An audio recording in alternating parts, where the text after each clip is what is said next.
Hi, Scott here from HomeSure, and in this short video I'm going to be covering home reports, and I'm going to be doing it from the seller's point of view.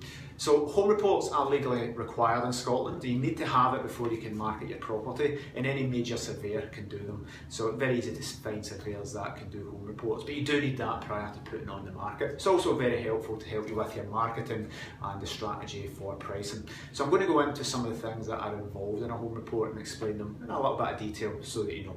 The first thing in a home report is an energy performance certificate. It looks pretty much like this, and basically that lets the buyer know how energy efficient your property is, how it is at the moment, and any recommendations of how energy efficient it could be. Is it really important? The buyers really take an interest in it? Very rarely. I've never seen it affect a sale, but it is part of it. It's just the legislation that people need to see how energy efficient your property is prior to viewing it in most cases, or indeed putting an offer in. So that's the energy performance certificate. The next thing is a single survey, and it takes 40 areas. The surveyor will come out and look at 40 different areas of your property, and it will assess them all and see what condition they are. And it will be things like gas, water and heating, plumbing, drainage, and he's going to give a little description in each of these 40 different areas and tell you how good or bad they are. Now, you'll see it broken into categories. It will be category 1, 2 or 3. 1 means it's perfect. It's absolutely good to go. Always good to have a home report with all ones down the column. 2s are there's a little bit of work required. It's not in perfect condition, but there's no major issues. And number 3, a category 3 in a home report is quite bad. It means there's a massive problem. So it could be damp, subsidence, really bad electrics, kitchen that isn't there or badly fitted, holes in roof. So if you are going to suspect, and again your estate agent should know this when they're going round doing the appraisal, if they suspect that there's going to be any category 3s in the home report, get them fixed prior to the surveyor coming out and doing it. You might not always have money for this, but certainly buyers are going to be looking to negotiate hard. If there's any category 3s, this does raise alarm bells. If I was buying a property and it was category 3s, it would be a good thing for me as a property investor, because that would be my negotiating point. Well, it's going to be costing me a lot of money to fix the roof or the electrics or whatever it is, so I'm knocking some money off of that, on top of what the home report valuation is.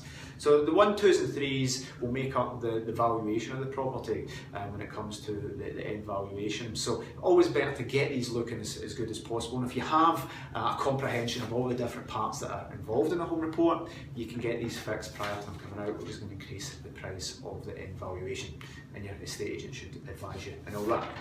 Next thing is a property questionnaire, and it's exactly as it said. It's a questionnaire that you, the seller, fill out, and it's things like council tax band, the parking, any guarantees for rot, damp, anything like that, and it just gives the buyer a lot of information that they would normally need to get or ask you or get the solicitor to find out. So it makes it easier for buyers, but you do need to provide that information, and it is very easy, and there's generally yes, no or don't know. So you can mark don't know to a lot of stuff, so it's not very onerous. It should take you about 15-20 minutes to fill out. You might need to go and hunt for some information about who supplies the utilities, but apart from that, it is all very simple.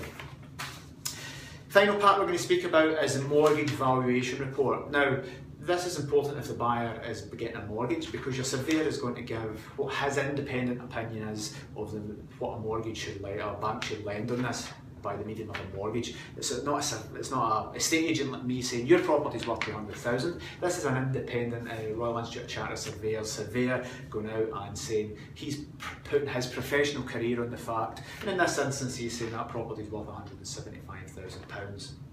So that's what he thinks the market value of that property is, and if he's on the mortgage lenders panel, then that's what the buyer's lender is going to say, we accept that.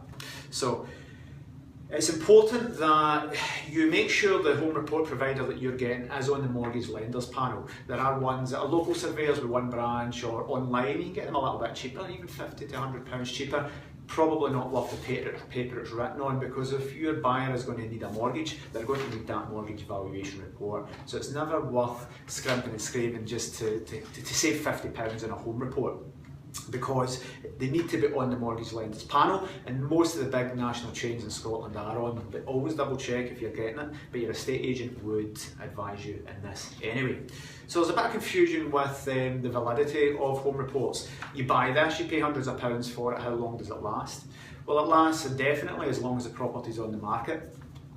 But a bank that is going to be lending in the property that you're selling is probably going to make sure that the home report is up to date. They're not going to take one from 2 years ago, because the market could have changed.